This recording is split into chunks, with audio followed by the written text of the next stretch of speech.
Assalamualaikum warahmatullahi wabarakatuh. Selamat pagi, siang, atau sore. Salam sejahtera untuk kita semua. Sebelumnya, perkenalkan, saya Husnul Alfaini dengan NIM 230401020040 dari Prodi PJJ Informatika. Sebelumnya, saya ucapkan terima kasih banyak kepada Ibu Cian yang sudah memberikan tugas dan juga ujian tengah semester pada mata kuliah Sistem Pakar di kelas IF 802 yang diampu atau diajarkan oleh Ibu Cian Ramadona Hasoltin Eskom Mkom. Nah, di sini saya akan menjelaskan terkait dengan hasil analisa yang sebelumnya sudah saya lakukan terhadap salah satu jurnal yang memang diberikan atau disertakan dalam ujian tengah semester dengan judul Sistem Pakar Diagnosa Penyakit Gangguan Tidur dengan Metode Format Chaining Berbasis Web pada studi kasus di UPTD Puskesmas Telaga Dewa Kota Bengkulu. Nah, di sini ada beberapa poin yang saya jelaskan. Yang pertama terkait dengan pendahuluan dari analisa saya, di mana kendala ini atau eh, masalah atau paper dan jurnal ini awalnya difokuskan pada tingginya aktivitas manusia seperti melakukan pekerjaan, bersosialisasi, ataupun aktivitas lainnya yang mana berdampak pada aktivitas ataupun istirahat dari manusia ini. Istirahat ini tentunya meliputi istirahat entah itu hanya duduk saja ataupun di sini pada proses istirahat yaitu tidur.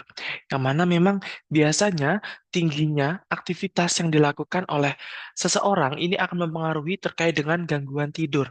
Nah, terdapat indikasi yang menyebabkan gangguan tidur seperti ketika seseorang ini stres, kemudian perubahan pola hidup, jadwal tidur yang berantakan, dan masih banyak yang beranggapan bahwa gangguan tidur itu sepele. Banyak orang yang beranggapan, wah kalau kurang tidur ini hal-hal yang biasa saja. Padahal banyak sekali dampak yang ditimbulkan dari adanya gangguan tidur.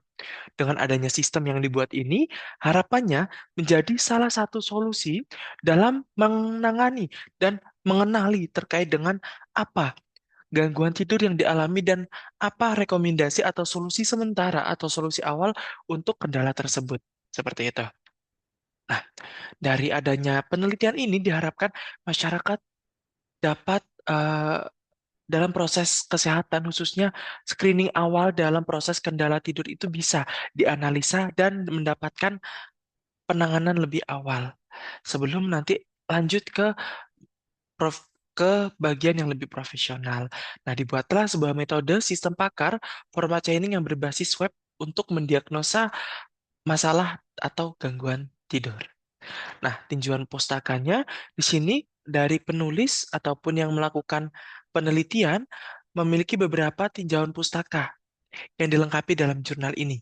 Yang yang pertama tentunya sendiri adalah sistem pakar yang merupakan metode yang digunakan dalam implementasi sistem gangguan tidur ini yang mana nantinya penulis ini melakukan pengelolaan dataset yang dijadikan sebagai informasi utama agar sistem dapat menganalisa terkait dengan gangguan tidur yang terjadi.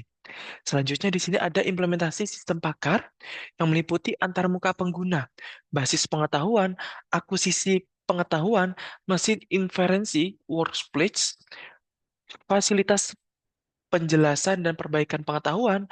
Setiap komponen tentunya memiliki atau terintegrasi sehingga dapat melakukan proses diagnosa. Nah, basis pengetahuan sistem mengidentifikasi terkait dengan tiga jenis gangguan dalam tidur, yaitu insomnia, parasomnia, dan juga hypersomnia.